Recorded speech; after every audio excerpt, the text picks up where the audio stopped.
I did an April Fool's prank. April Fool's prank. I was frozen there.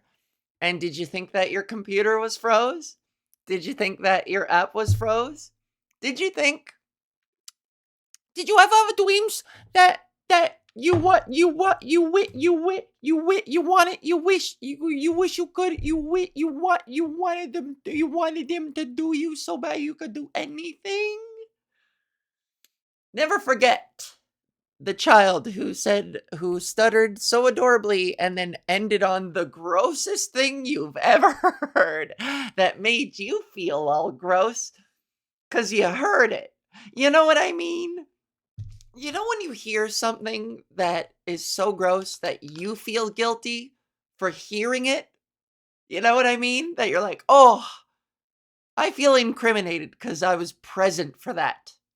You know what I mean? That's how I feel every time I see that video of the kid being like, "Do you ever have dreams that you want it, you wait," and then for 25 of the 30 seconds, you're like, oh, you're like cheering him on. You're like, you could do it, buddy. You got this. Come on, you're almost there. You got it. And he's so excited, and you're like, you got this. Go, go, go. And then finally he finishes on, you want him to do you so bad you could do anything? And you're like, no, no. Ugh. I don't like that. Did I close my door? Yeah. I don't like that. I don't like that much. I'm not gonna put that in my next Guy Ritchie film, that's for sure. No way. Oi. Hello, hello, hello. Oh, let me tell you what, that's not going in my next Guy Ritchie film. There you go. How do you do? Hello, everyone. Happy April Fools. I did an April Fool's prank. You're not listening to this on April Fools. You are listening or watching this after on or after April the 3rd. But guess what? Ruining the magic. Here I go. Ruining the magic for you. Commence. Ruin magic in 3, 2, 1. I am recording this on Sunday, April 1st. April Fools. Oh, you know what? It would have been a good April Fool's. Oh, crap. Oh, crumb. You know what would have been a good fool? Is if I told you, if I was like, hey, the date today is April 3rd. And I pretended it was April 3rd for the whole thing.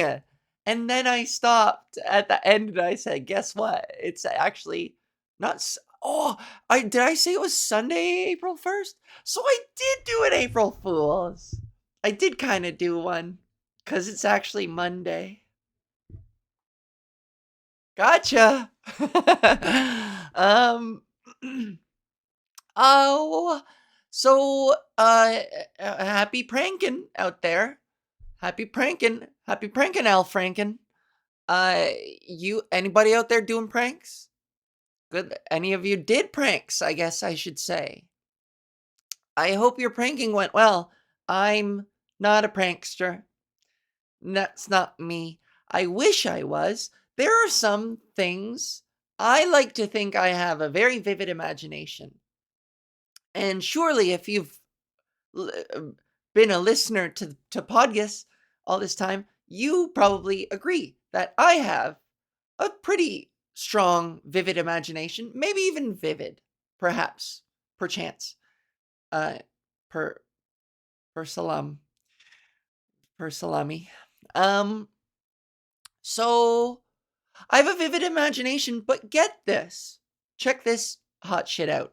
I don't, in games where you can like build things and you have all this leeway, you have all this freedom, this creative freedom to like build whatever you want or to customize whatever the hell. I have no creative streak when it comes to that stuff. You know what I mean? Like I have a need for artistic expression in my comedy and in when I play guitar. I have a musical bone somewhere in here. It's probably in my hip. Yeah. But I got a musical bone somewhere. I got a funny bone which is in my humerus. That's a good joke. But when it comes to like expressing my imagination in things like pranks or in video games, I just don't have it. I don't have it. And I wish I did. But part of my mental block on when it comes to pranks, first of all, is uh inexperience. I'm just I feel like people who are good at pranks are people who have been Osama bin pranking. Osama bin pranking since September 2001. Oh, after the Twin Towers fell, Osama bin Laden sent a video to America that was like, April Fools. What? Why? It's September 11th. You've missed it by how many months? 6 months? What am I talking about? Oh, anyways. That's stupid. Sorry about that. Don't get mad at me for that one, please. Maybe you have a right to get mad at that one, I guess. But what I'm saying is, I'm not a prankster. I just don't think about these things. And so, like I said, number one, experience. Number two, the reason why I don't prank is because I have my guilt complex. My guilt complex is so sensitive and so strong that I couldn't, I couldn't prank someone for very long or for very strong because I would feel so bad. Like even when I mess with my friends verbally, even if a friend sends me if if I like do a pretending where let's say somebody's like I'm late for a show and somebody says, "Hey, are you coming? Hello?" And I don't even have the strength of pranking character, the conviction in my prankings to string them along and be like, "What show? What happened?" I can't even even I mean victimless pranks. If I do a pranking I'll say something like I'm filming this on Sunday. That's a Algus prank right there. Cause ain't nobody getting hurt. Ain't nobody getting fooled. Honestly, my pranks, I love a good anti-prank. That is so not a prank, but that I like play it up so coyly and so uh mischievously that it's funny. It like making a non-prank a prank is a funny prank to me. You know what I mean? So, you know, I just it's not worth the haha on you part at the end, the reveal. It's not worth the haha on you to be like the the shame on you part. You know what I mean? The part leading up where you're stringing along the person and you're doing a fool on them and they're being fooled and they're ignorant to the truth and they're being an ignoramus and maybe they're even stressing out a little bit. I don't like to be the source of anyone's stress. Oh boy, that weighs so heavily on me. If I know that I'm stressing somebody out, oh God, that would cripple me. I am so terrified of inconveniencing people. Now we're getting down to it. This is why I don't prank, is because I have such a strong guilt complex and I'm so terrified of inconveniencing people or them not liking me for any reason or for me sabotaging anyone or standing in anybody's way, making anybody else's life little bit more difficult. And that's why I don't prank because the feeling, even if the reveal is coming down the pipe and it's imminent and this person is really only inconvenienced at maximum, I'll still oh that crushing soul gut-wrenching guilt. It just ties my stomach in knots and I can't. I wish I was a prankster. I wish. My roommate my roommate and friend, not by the way, one person, not two. You could be friends with your roommate. And also, I'm not talking about my current roommate and friend, one person, not two. I'm talking about my old roommate and friend, one person, not two. His name is Jason. In university, I shared a place with him for 4 years. Good man, good boy. And except this is the one thing I didn't like about Jason was that he was a prankster. And I think he realized early on not to prank me as much, or I think he kind of turned off of the idea of pranking me. He would still do little pranks here and there, but the real prank war was between him and these guys 6 floors up in our apartment building that we were friends with, a guy named Brendan and Steve, and not my Steve, who is currently my roommate and friend, one person, not two. I'm talking about Steve, who was Brendan's roommate and friend, one person, not two, back in 2006 with my roommate and friend Jason, one person, not two. Okay. Do you follow? So, but I remember they would prank each other all the time and shit started to escalate. And this is what in my adulthood, this is what at that point in my life turned me off of pranking well into adulthood was it just escalated so much to the point where it ended in my roommate and friend Jason, one person, not two. Um, he bought a bag of crickets. I think they were live crickets, a bag of live crickets, and he emptied them through the other guy's mail slot in their apartment and dumped crickets into their fucking apartment. And that is disgusting and horrifying. And when I heard him do that, when Jason, my roommate and friend, one person, not two, came back to the room to be like, you wouldn't believe what I just did. And he told me, I was like, we need to call a truce right now because they're going to fucking retaliate.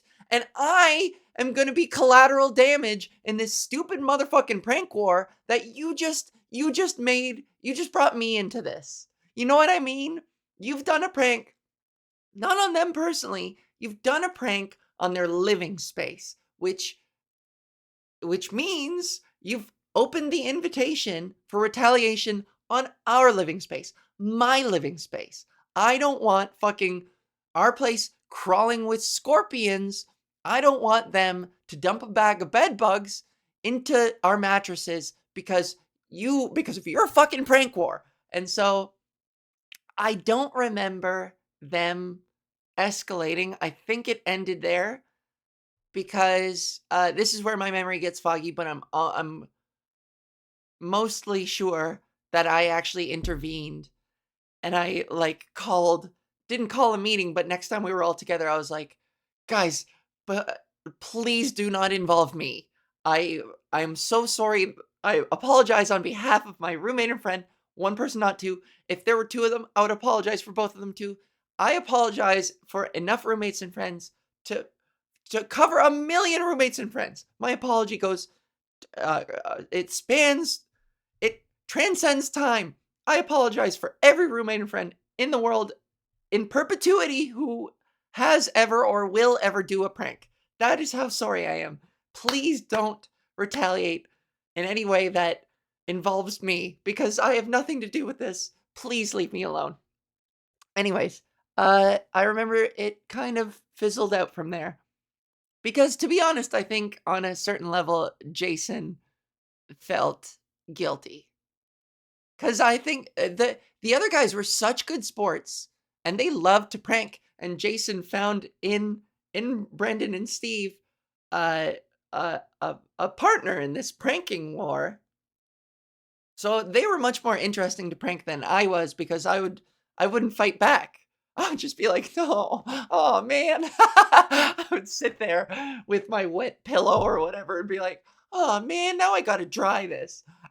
And it would probably be I'm just thinking about it would have probably been so pathetic that it would have been the equivalent of him like holding like a big dude holding a kid's head by the head here and the kid is just swinging wildly and missing completely. I think eventually Jason got tired of pranking me cuz he was like she doesn't fight back. This feels it feels like I'm bullying her. This isn't fair. Just me being like, he could hear my voice through the wall just going, "Oh, man." And then eventually I did it one too many times and he was like, "Duh, this isn't fun anymore." Oh, it's the guilt complex. Maybe I have a power that I can I can spread it onto other people. I can kind of project it onto other people. Anyways, wow, I really I didn't mean to go that long about that. Look, the sun is out. The sun is out in my room. It's nice and bright. Haha, just kidding. April Fools. It's night, and that is a and they're filming, and that's an LED headlight. Actually, no, that's not. We're not filming. It's an LED headlight from a modern BMW car. Stupid fucking cars. The other day I was driving with my sister and night began to fall, and we both mutually complained about the LED lights that shine. It's just cars. Why the fuck aren't we regulating those lights? For fuck's sake, they're blinding. They are. They're one step below fucking headlights. Why are people driving around with goddamn headlights blasting in our faces? And it's this icy cold white bluish that it's I don't have a car, but every time I drive, it honestly scares me and it's a little bit dangerous. If you are out there frightening people on the road, then that shit needs to stop. And that light like blinds me on the way when cars pass and it blinds in your rearview mirror. Why? Why do we need those lights? I thought we were doing just fine without them. Anyways, down with those lights. Stop shining them in my window. Stop it. Stop. God damn. I look at my phone and listen.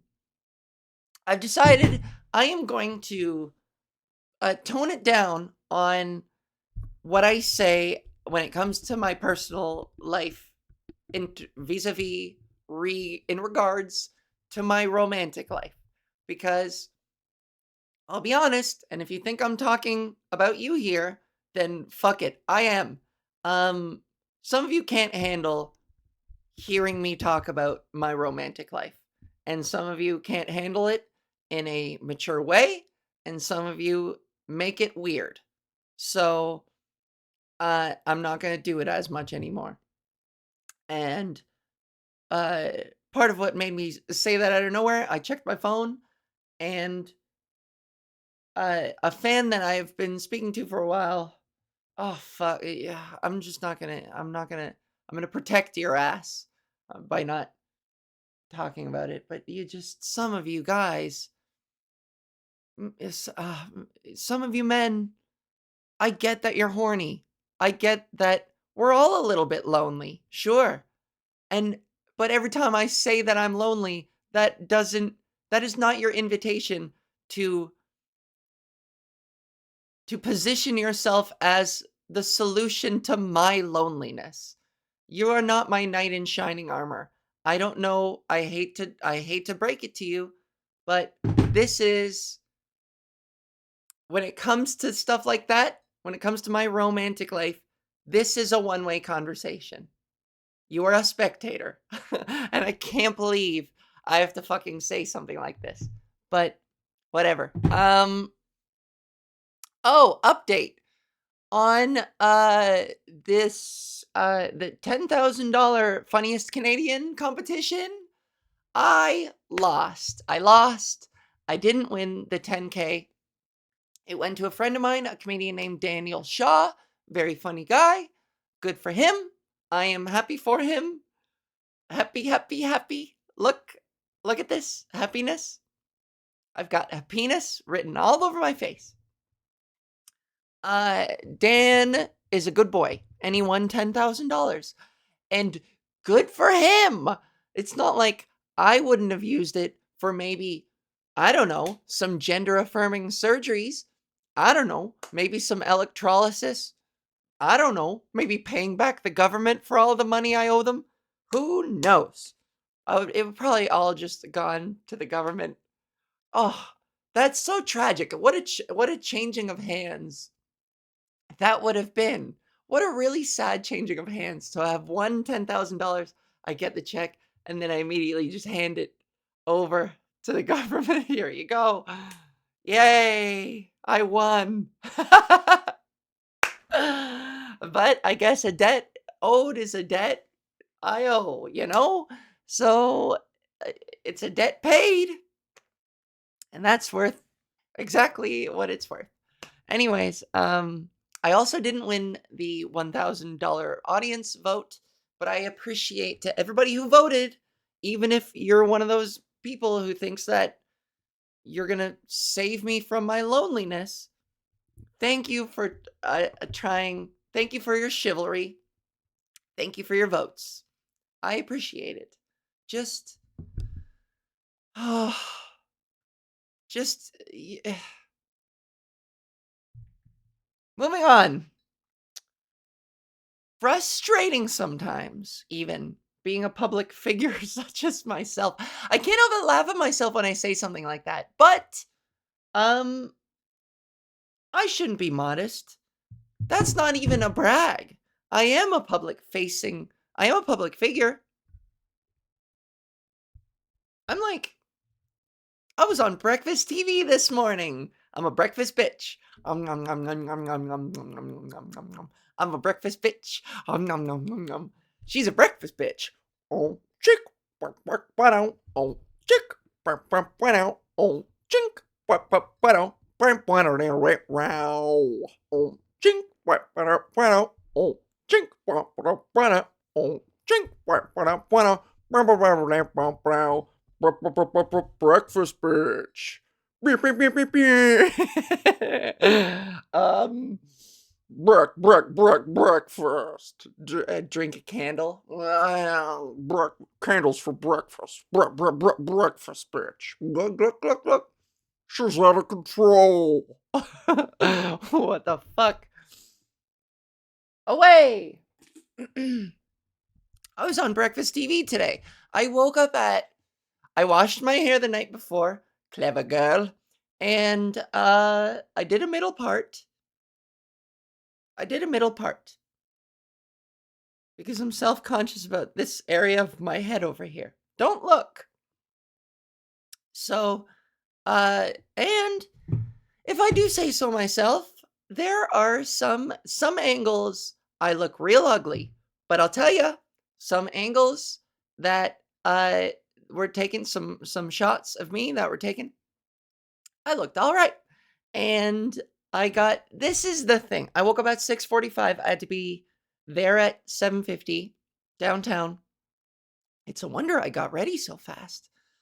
And uh it was CP24, which broadcasts where? CP24, it's a big deal though. I do know that. CP24, where does it broadcast? Is it national or just Ontario? Greater Toronto Area and Southern Ontario. Okay. Now, it's less of a deal than I initially said, but Greater Toronto Area and Southern Ontario, that's a massive population. Toronto's the biggest city in Canada, first of all, and second of all, there are other major cities in Southern Ontario. It's the most densely populated part of Canada, don't you know? Mm-hmm. So I don't know how big their reach is, but also Breakfast TV Canada on Easter Monday means more people were staying in and probably more people were watching. I think, I don't know, watching the segment. So what a nice little outpouring of support I got from people who watched. It was very fun. Jennifer Seung, I forget how to pronounce her last name. She is the host. She did the interview. It was super quick. It was just 4 minutes.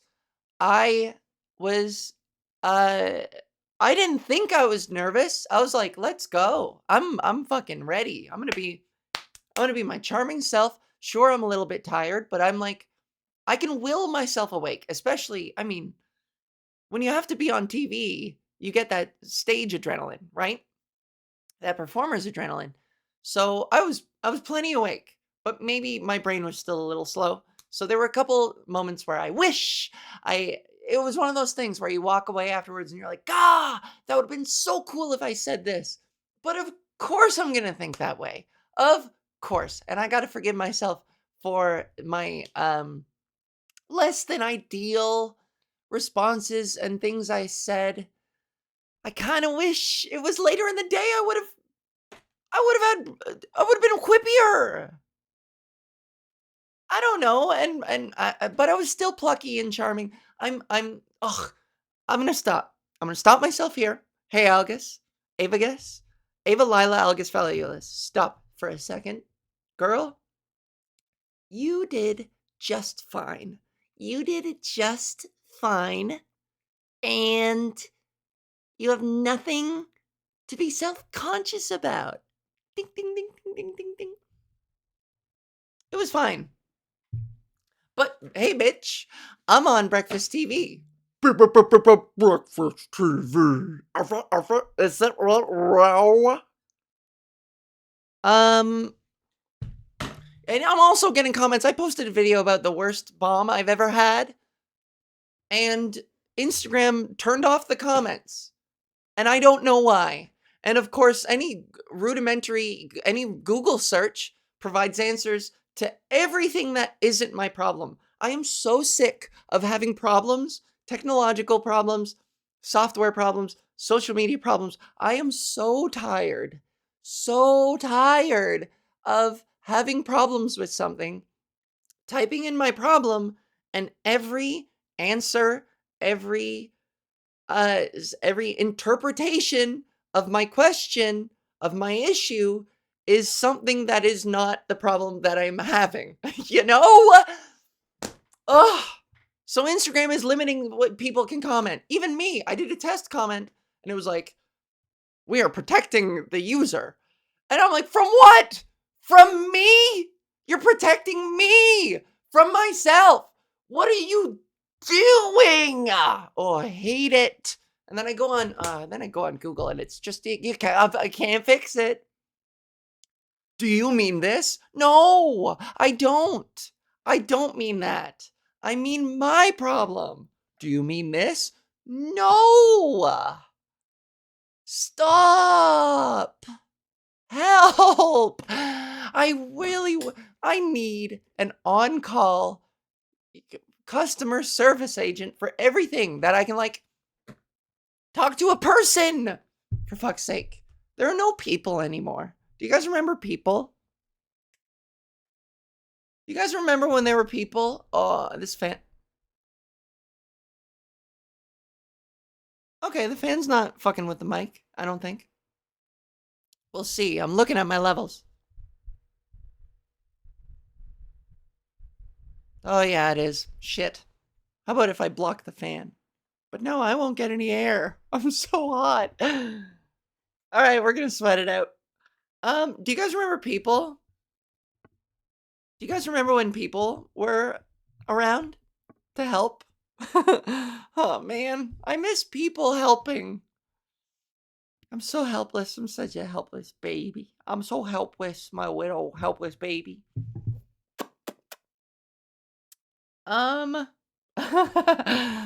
So anyways, I was on Breakfast TV. I don't know if they take the videos down or if they archive everything so you can look up, you can keyword search or look up the specific date. But yeah, go to CP24, look up Alval, and you can comment on some of my posts, but now all of a sudden Instagram won't let people comment on other ones. So fuck me. It seems every step of the way of me trying to expand my brand and to give my audience a space to engage, some fucking force outside of myself just goes, no, no, no, no, no, no. Sorry. Not even apologizing. No, sorry. Nope. Not even sorry. No, no, no, no, no, no. Can't do it. No, no, no. Can't do it. No, fuck you. No, fuck you. It's a fuck you is what it is. It's a fuck you. It's a fuck you of dismissal. It is an unspoken fuck you where it's like no, and then they turn their back because I can't fucking find the solution to the problem. I can't even ask the proper question to even lead to the proper solution. All right, that's enough complaining about that. This was funny. This was a funny occurrence. Would you guys like to hear a funny occurrence? I'm going to rebrand my podcast to a series of funny occurrences. No, I'm going to call it Funny Occurrence. I'm just going to call it Funny Occurrence. And every episode is about a funny occurrence that I thought of. I'm going to rebrand because, hey, you know what? I changed my first name legally since I started doing this podcast. So the word PodGis, while still somewhat relevant to the pod, it isn't as much, you know?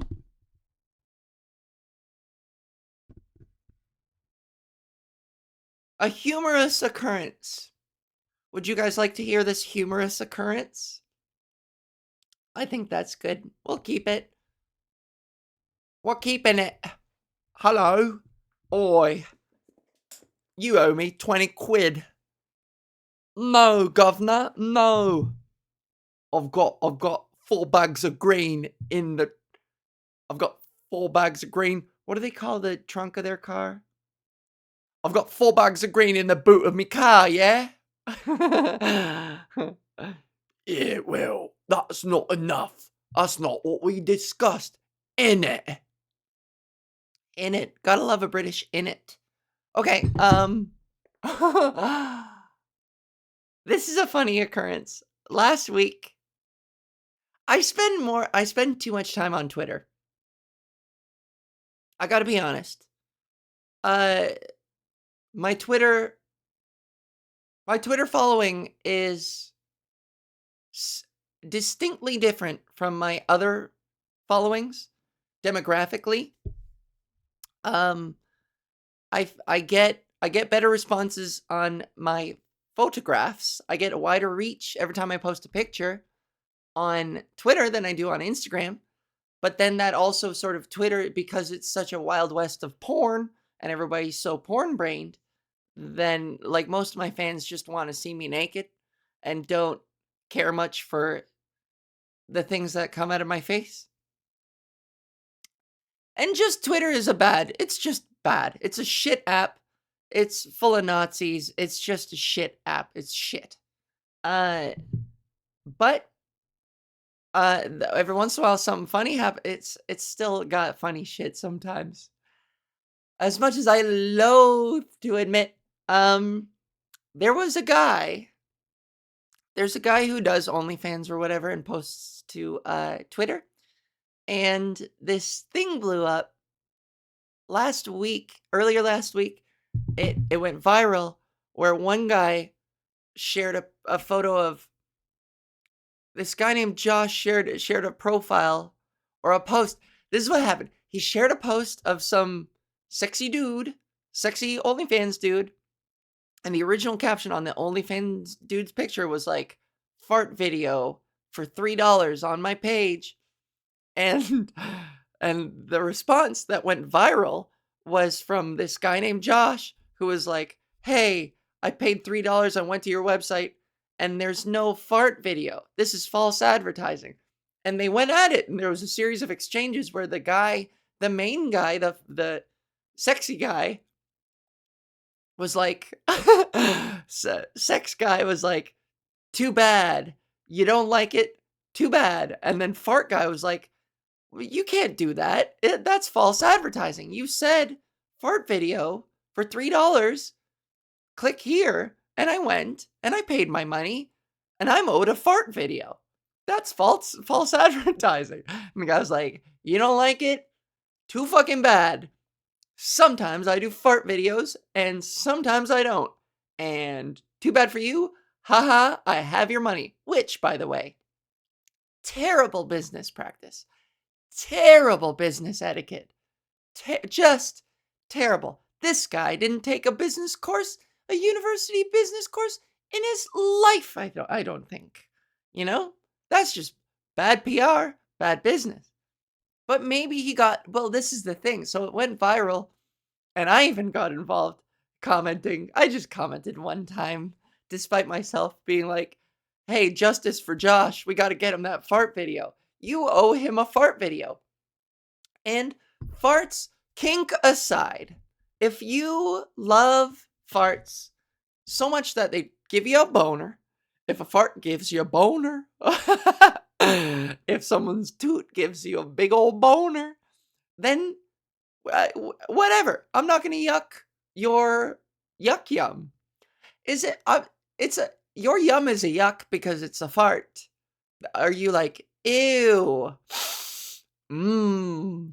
It's kind of a both thing, I guess. If farts give you a boner.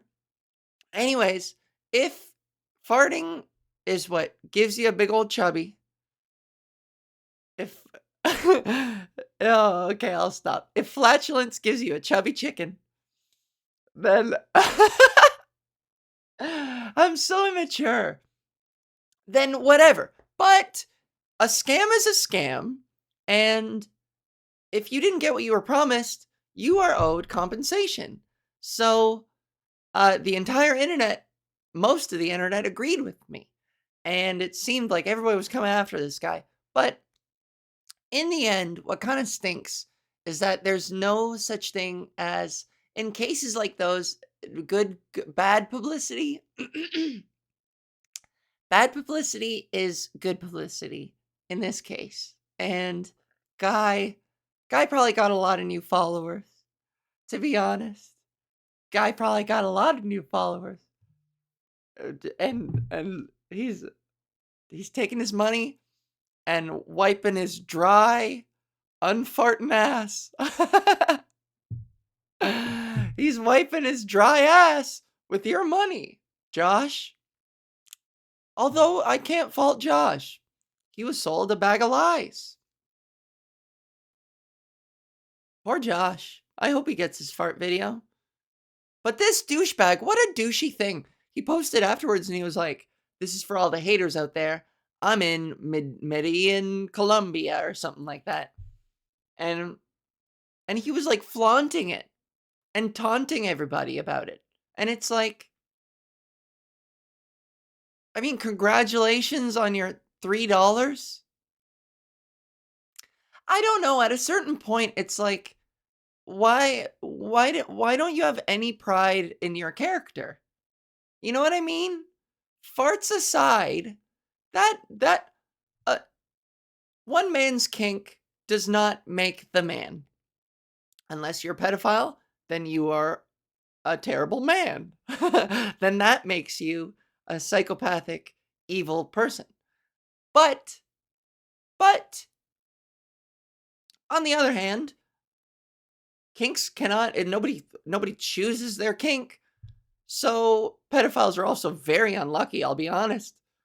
But let's set that aside. That idea.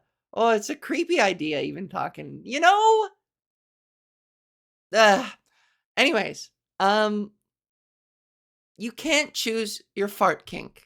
If you got a fart kink, then there's different levels of fortunate and misfortunate kinks.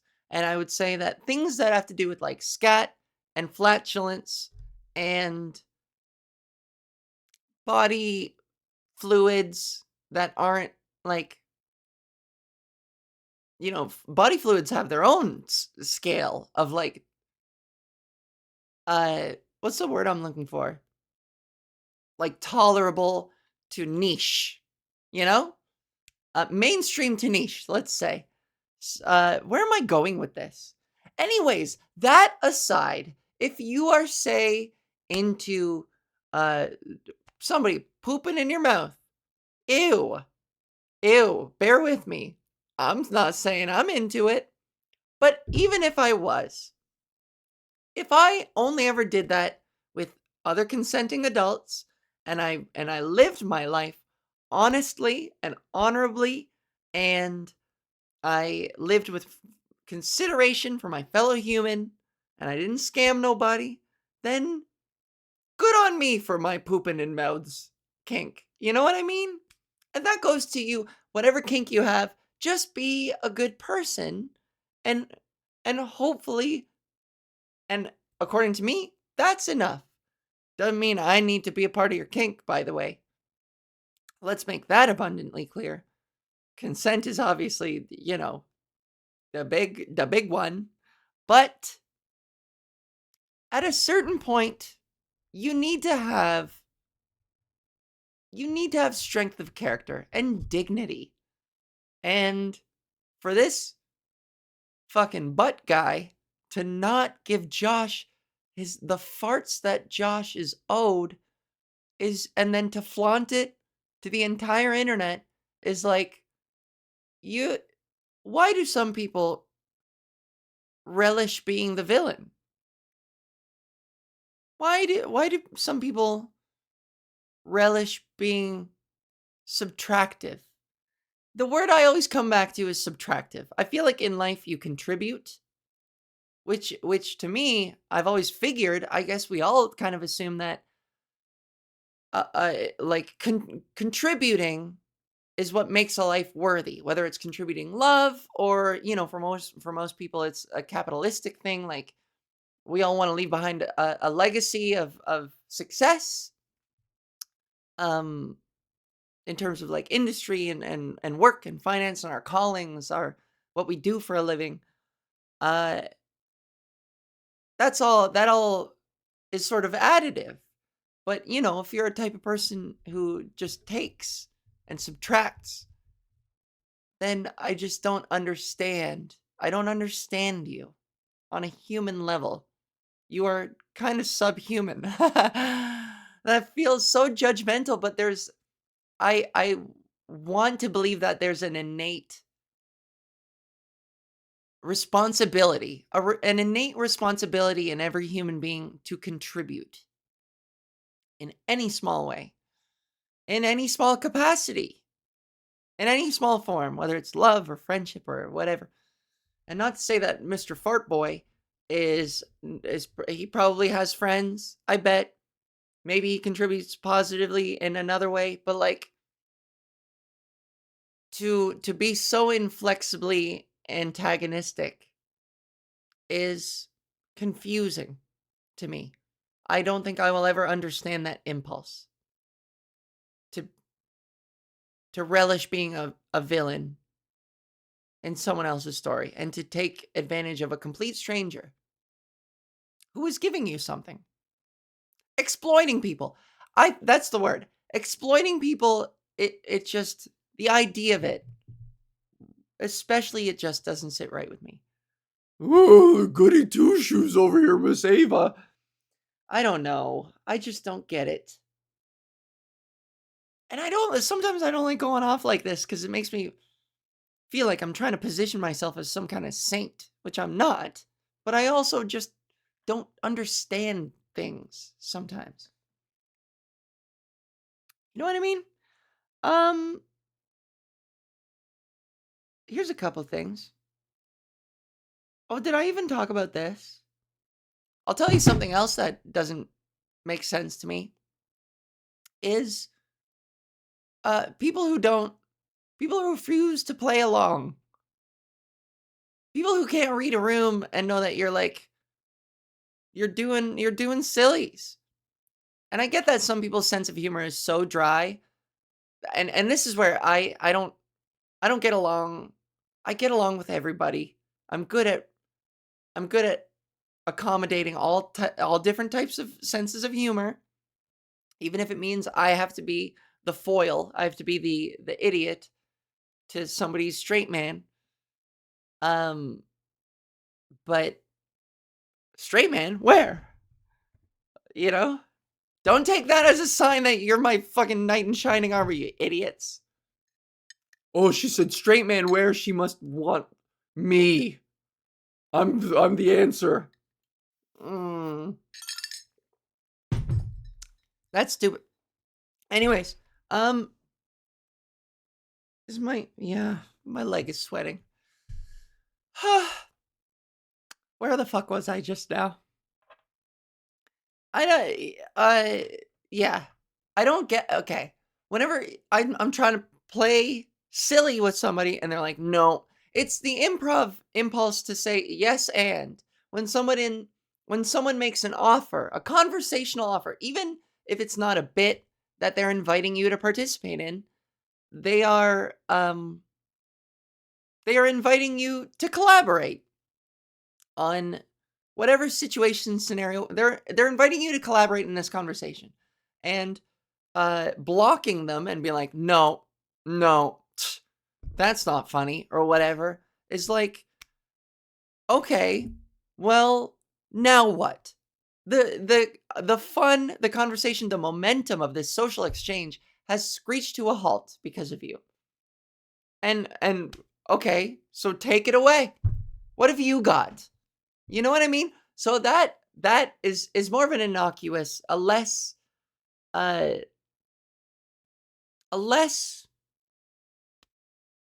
profound, a less, what the fuck word am I looking for? I don't know, a less moral slash virtuous fucking platform environment for that kind of is. I'm losing. Talk about fart boy. I'm having fucking brain farts in my own farting head.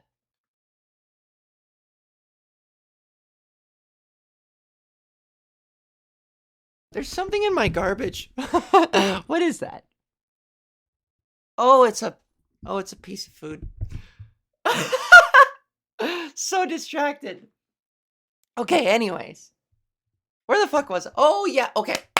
So, my point is, people who can't read that you are being playful and instead refuse to budge and just sit there with their arms crossed, proverbially, metaphorically, or literally in this conversation, and are just like brick walling you and rejecting your offers, which is an improv term for like, I mean, it's not even just an improv, in a conversational offering. I just don't get people like that. Like, would it kill you to play along?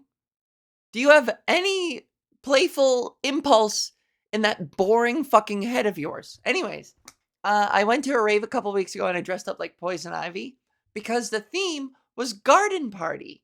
And I wanted to, and like, I wanted to dress all in green with leafies all over me.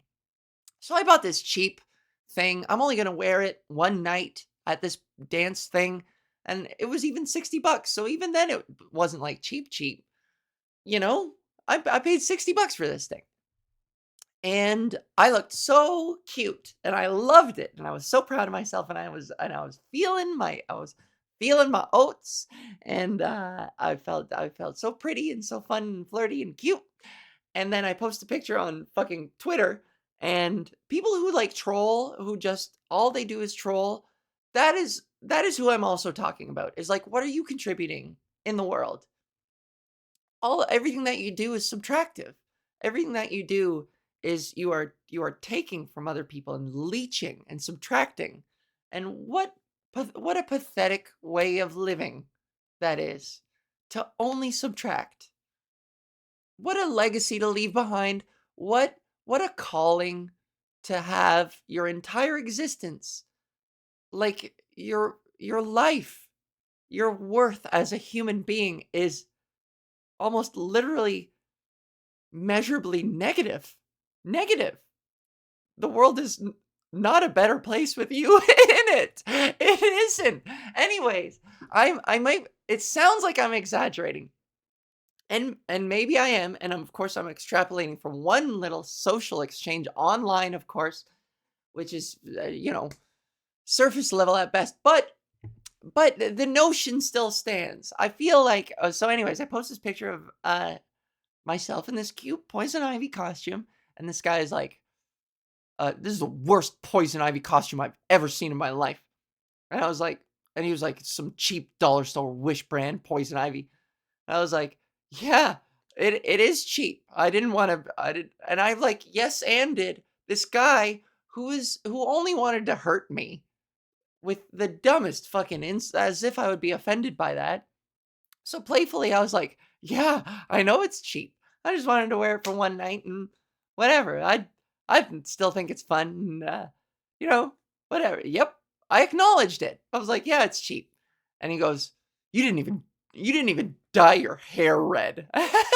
That's how I read it in my head, but that is what he wrote in response to that. And I was like, "Okay, again, as I said in the original caption, this was a garden party. This wasn't a fucking Batman themed costume party. I bought a Poison Ivy costume, yes, to be dressed as Green Girl with leafies on me. I'm not going to a costume party as Poison Ivy. I am wearing a green dress with leafies all over it. And you got it in your head that that's what I should have done in your mind for this party and this situation that you made up and then got mad at me for not doing." But anyways, I commented, I was like, "Yeah, I didn't dye my hair because I don't care." And I wasn't being Poison Ivy. And he was like, "That's so lame." Why do you care so much? I just thought that was too funny. And then he started, and then he kept, and then he got obsessed with me, and then kept trolling me on other posts. So finally, you know, had to block him. I love in people's minds online that when they get blocked, they're like, they wear it as a badge of honor. They're like, "Ha, ha, ha, I got under their skin." And it's like, yeah, you didn't though. You're annoying. Like, what is, and okay, maybe you did get under my skin, but in an annoying way. So why, how pathetic is it that that is a victory to you? That you were a mosquito in somebody's ear? If that's really the best you can hope for yourself, and that is your aspiration in life, is to buzz in somebody's ear, that's, I pity you. I pity you. Anyways, I just thought that was funny. Fucking angry Poison Ivy guy. Breakfast Club. Breakfast TV. I was on Breakfast TV. Isn't that cool? I'm so proud of myself. I was on Breakfast TV. And I almost forgot the website to do the promotion on. Oh, she brought up my special and she was like, "It's called So Brave." Uh which is so wonderful because I think you're so brave. But why? And I didn't articulate my fucking answer well enough, but I wanted to. It's, I don't know why words fail me when I try to express. I think if I may say so myself, I think there are layers that I'm proud of in calling my special So Brave. And you'll see when you see the jokes, it is equal parts an acknowledgement, a sincere acknowledgement that coming out as trans and being visibly trans in the modern day is an act of bravery, because without a doubt we are under attack and there are people who would have us wiped off the face of the planet. So yes, being trans openly is an act of bravery. However, the way people, I don't even want to say weaponize, the way people employ bravery as a compliment to me is often infantilizing and patronizing. And so as a comedian, I can't not mock that. Not only that, but my position as a self-effacing comedian, I can't take a sincere compliment like that and exaggerate it or boast about it or even accept it sincerely without some kind creating maybe a little bit of distance or just creating modesty.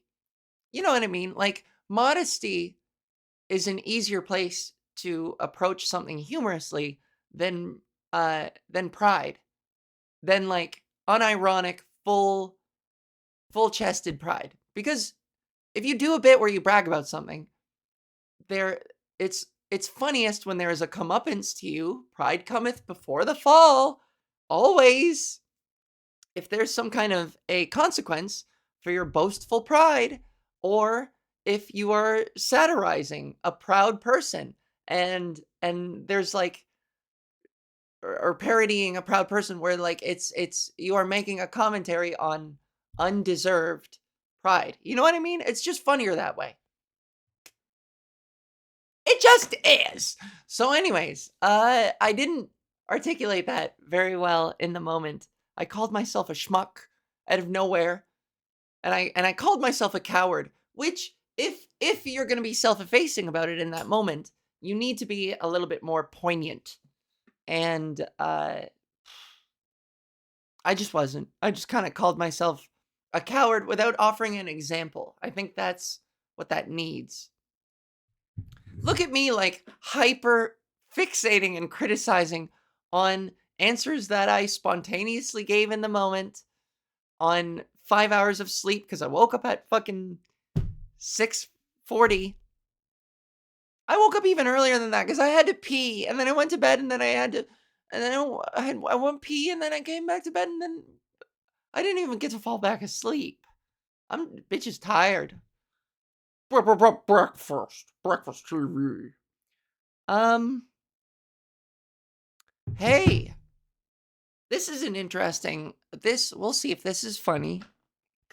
It's a more sincere thing. A friend of mine, I lent him some video games. Or no, he lent me video games a while ago. And I didn't play them for long before I put them away in storage, because I did a whole move thing. I moved, the place got renovated, I moved back, put everything in storage. So I still owe this guy his games. And he thoughtfully got back to me and was like, can I have them back? So I went down to storage to fish out these games that I owe this guy. And I came across my hockey bag, this ginormous hockey bag. And I remember I was like, oh, I forgot, I put a whole bunch of, it's time to clear some clutter. I just decided to clear some clutter. So I brought this massive hockey bag upstairs to my apartment and opened it, and lo and behold, there's a whole bunch of old boy clothes. My old boy clothes, a whole bunch of ties, and there was a suit jacket, a whole bunch of jeans, maybe some jerseys, and two pairs of shoes, whole bunch of old boy stuff. And boy, if it didn't give me pause. If only for an instant, it gave me pause. And I'm not talking about pause like on an animal. April Fools. I did an April Fool on you guys. It's not a pause. I didn't mean it gave me pause. Oh, maybe I should. Oh, let me take it back. And when I looked in the bag, it gave me pause. It gave me, and now I have like a dog's paws instead of fingers. See? Haha, just kidding. April Fools. Did you guys think I had paws? Like a dog's paws? Did I fool you? I put it as I did an April Fool. Huh. Wee. Wee. It gave me, okay, it gave me pause because now I'm giving myself goddamn pause. I want to open the window. It's so sunny. Because these are, besides a drawer with some old shirts and shorts, and the occasional, I mean, I have one baggy hoodie from my past left. Besides old shit that still like works functionally for me, that I still wear. That's like the last remaining shred of my male past. And a part of me was so excited to let it go and get rid of it. I mean, most of me, especially right now, I just feel so excited to just, I don't know how. I donate, obviously. I donated some of it already. I will be so happy to get rid of a lot of it. To get rid of all of it. Because And it made me reflect on, this is what it made me reflect on. So I've approached this transition very pragmatically and very safely and logistically, uh, because like there's a part of me that feels self-conscious about my conviction in this entire process, because the way you hear most trans people, usually like trans women or men who have transitioned from one side to another and are just like so dead sure from the start. They were like, I knew from the start. And as soon as I had an opportunity to get hormones, I was like, sign me up. Let's fucking pump them into my veins. But me, I still left sort of breadcrumbs on my journey just in case just in case it all became, I found out that maybe I wasn't right about myself and that I had been fooling myself this whole time, or that I would reach a point where like trans violence, I would get scared back out. You know what I mean? If I just couldn't handle the dangers of being visibly trans. So I left breadcrumbs just in case I needed to track back. And the way I took my hormones too, I raised my dosage very gradually, very gradual steps. I started off on 1 milligram estradiol, and now I'm on 6 a day. Just so you know how much, and also testosterone blockers and progesterone. Just for your listeners out there, for scope on like what the maximum would be versus what I started out on. I started out on a negligible dose because I wanted, it was more psychological than anything else. The act of taking the pill and was, to me, the first step in testing my convictions. And so every gradual progressive step beyond that was another test of my convictions. And so stuff like this, uncovering this giant hockey bag of old clothes, that was my conscious slash somewhat subconscious final breadcrumb of being like, well, suits are expensive. So if I ever change my mind and want to transition back, I'm going to need a suit. And I don't want to buy a new one. So I'm going to need my Maple Leafs jersey. You know what I mean? So, it it makes me feel proud that I went about my transition in my own pragmatic way, and I'm far enough and deep enough and confident enough in myself, sure enough of who I am to be proud of the way I did it.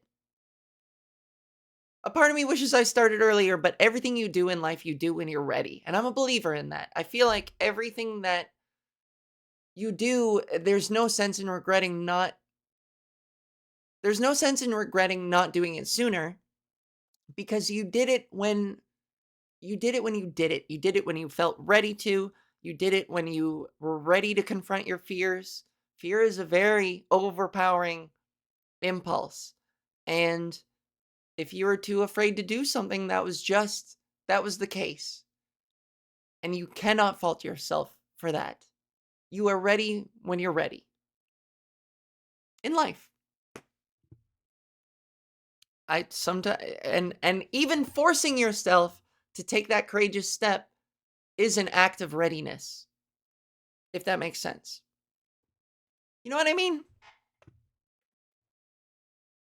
Because even if you don't feel ready, taking that first step is you're getting ready to take a risk. That's a certain readiness. I hope I'm being clear. I think that makes sense. So anyways, I am so excited to be done with this hockey bag of shit. Wow, that's fun. Hockey bag of shit. I just pictured a hockey bag full of manure. That's something. That could be a thing. Hockey bag full of manure. I gotta turn that into something. The imagery is just so rich. I don't know what, but hey, I'll turn that into something. Breakfast TV. Welcome back to Hockey Bag Full of Manure with Al Val. Our first guest, Old MacDonald. Thanks for providing the manure. Old MacDonald had a hockey bag full of manure.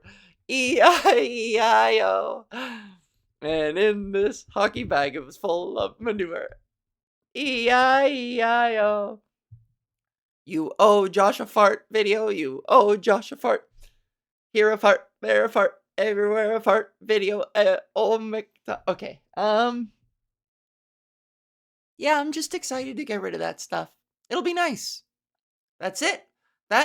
So because the bag represents that point of no return.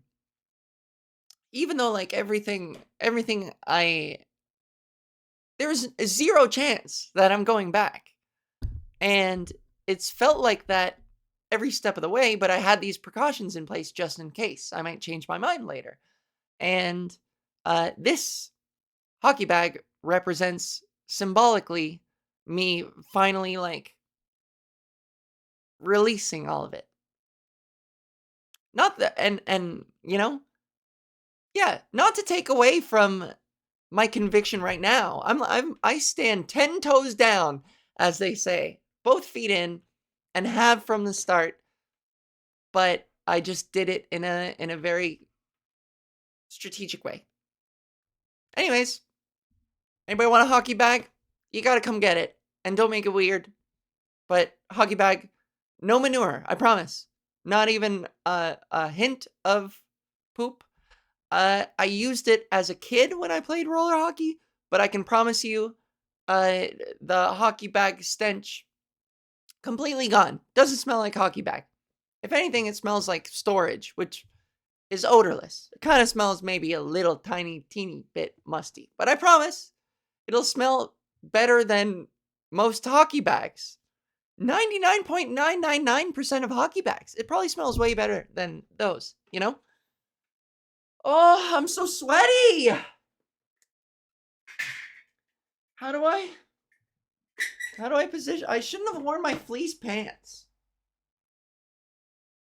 I'm hot, then I'm cold, and I'm yes, then I'm no. I'm hot, then I'm cold. Oh.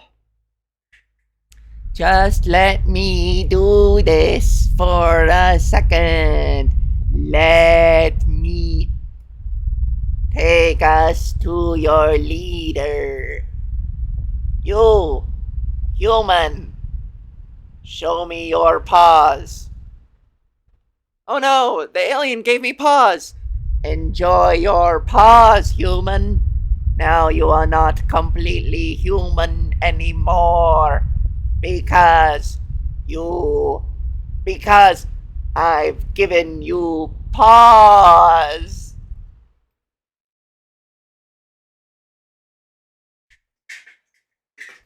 Sometimes when I tell a joke in my room to myself and I don't laugh at it, I wonder if it's really bad and it bombed. It's so hard to tell, you know? Sometimes I laugh at my own jokes just to feel better about what I just said. Oh, no! Is that the saddest thing you've ever heard? Oh, no. And that's a sincere laugh. I'm not doing that just to make myself feel better. What a fucking funny revelation. That I laugh sometimes at my own jokes just to make me feel better about nobody laughing. And I know that's a common thing when you're around. I mean, I see comedians do that shit all the time, and it does bother me. That's a pet peeve. Whenever I watch, it's usually a new comedian thing, but if a comedian who has been doing it a long time laughs a lot at their own jokes, it's like, ugh, I hate it. I hate it. You're allowed to laugh if you improvise something or if something spontaneous comes up. It's the element of surprise, baby. You are allowed to enjoy it. But if you're doing material that you have honed and crafted and that you know like the back of your hand and you're still up there chuckling after every punchline, stop it. Drop that shit. It's gross. It feels invasive. I don't want to participate in this masturbatory thing that you got going on. You know what I mean? Ugh. But what I'm saying is in this PodGis, sometimes I say something that I think is genuinely funny, but not like it doesn't make me laugh. I laugh a little bit harder at myself because of this, because I'm doing it alone in a room and it gets quiet after I say the punchline. And god damn it, it deserves better. And it makes me feel better about the silence, the ensuing silence, the inevitable silence of me performing and doing jokes on a fucking podcast by myself in my room. Somebody, that joke deserves a laugh, and god damn it, I'm gonna provide it. It's not a masturbatory thing. It's not a matter of that. It is a matter of honor. Honor, I say. Sorry, I think I'm yelling. We'll fix that in the levels, I think. I think the levels will fix themselves.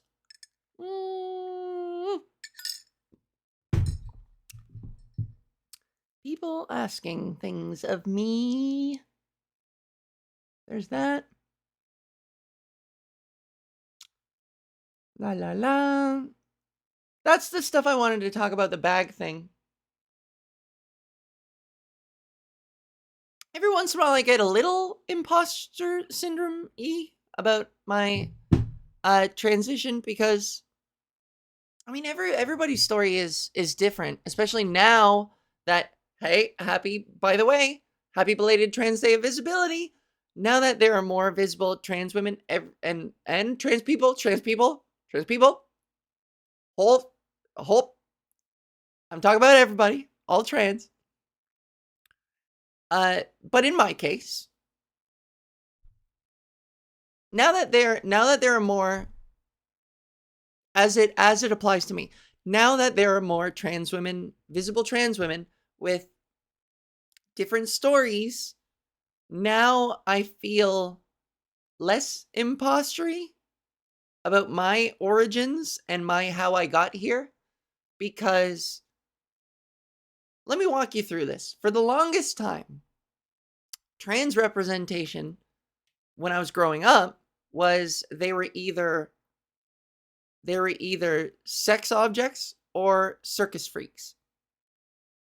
They were either on the porn that I would watch, always like objectified as these sexual objects, inhuman, like a creature, a fuck creature with paws. And she gave me paws. No. Either, yeah. So either like the only exposure to trans women that I had was like either they are porn or they're on Maury Povich or Jerry Springer, and they are to be ridiculed. They are circus freaks. And so when that's all you are exposed to, and when you, in my case, are good enough at assimilating into society as like a non-flamboyant straight boy, then your progress as a trans woman gets delayed, because the examples that you have aren't appealing. You're being taught that, you know, the best you can hope for is to be a fucking laughingstock on Jerry Springer, or to live a life of sex work. And maybe sex work looks a lot different today than it did back then, but it's just not for some people, myself included. So those were the only trans representations. And now as the years go by, you get fucking trans representation. It was also ridiculed in all movies and TV shows. There will always be some anything that had anything to do with gender bending was on television and movies, either like something to be ridiculed, like a real problem, a gross one, a silly one, a humiliating one, or a perversion, a criminal one sometimes, i.e., Silence of the Lambs. And then, I mean, as trans people get more exposure, I think the visibility limitations lately are truly on like the only trans women that get platformed are ones with a similar story that's like I knew since I was 4. In a lot of cases, it's like I'm proof that like hormone therapy, puberty blockers, and transitioning. I'm proof that trans kids exist. And I was trans when I was a child, and I knew it, and everybody knew it. And look at what success I am now. And of course, just the storyline of people who knew, always knew, 100% of the way. Not pragmatists like myself. So in that sense, I've always felt like an imposter, that my story did not line up with enough trans women to. That's part of also what made me move slow, was like all the stories that I hear are so different from mine that maybe I should be careful, because I don't know if I don't know if I'm similar enough to these women to know what I'm getting into, you know? And so now I think the problem is just it's we need more diversity of stories. And this is coming from a white girl. So we need more stories like mine. We need more upper middle class white trans women stories. And then we'll be good. Then the cause will be pure and true, and we'll all live happily ever after if we platform more white trans women's stories. Here. Where was I going with that? Yeah, the imposter syndrome, I guess, is just where I was going with that. That like my story, there are differences from pronounced ones to subtle ones in my story against the very commonly platformed ones. I think society right now it's just more palatable to be to it's just more it's more palatable a story about somebody who always knew and never had any doubt, because if you imply that there was any doubt, then they will infiltrate, they will infect that doubt with like, well, then maybe you're wrong and you're just crazy. You got to the fork in the road and you picked insanity. You know what I mean? That's the battle that we're having right now. But it does make me feel a little impostery that there are differences in my story. But ironically, in a roundabout way, that impostery feeling of, oh God, I'm different from all these other trans people that I see, is so common that, holy shit, in a roundabout way, that's kind of part of what makes me trans. Imposter syndrome is such a transgender experience that, holy shit, I'm more trans than anybody out there. Anybody who ever was. That's me. Ahem. I'm getting mad pasties. We're hitting an hour 20. I'm hungry and I should eat. All I had was breakfast TV. Wow. Welcome back to Hockey Bag Full of Manure. Hockey Bag Full of Shit. That's it. Oh, no, I'll save the rest for later. So, This is going to go up Wednesday, which is the morning that I leave for my tour, for Gay AF Comedy Tour. I'm going to, if you don't know already, I'm going to Victoria, Vancouver, Edmonton, Calgary, Toronto, Montreal. And so if you are interested, if you want to catch a show, please come out. It's going to be super fun. I'm going to be doing a mix of material from my upcoming album. I'll try not to do too much, so it's not like you've seen it before. But also, I am prepping a whole bunch of stand-up for CBC for my tapings, of which I have a lot of them. So I need to keep polishing. I need to make sure that shit is strong.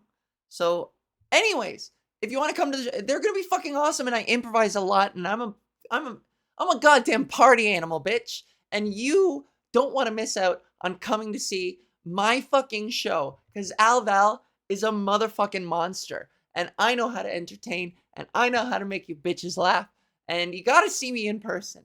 So, get your tickets, linktree.com/gayafcomedy. I believe if you type those things in, you will get to the link tree where you can buy tickets for the shows. So do that. And yeah, fuck it. Nothing else. Nothing else. Enjoy your breakfast. Enjoy your hockey bag full of shit. And breakfast. Oh, chink. Oh, chink. Breakfast. Wow. Okay, thanks. Bye.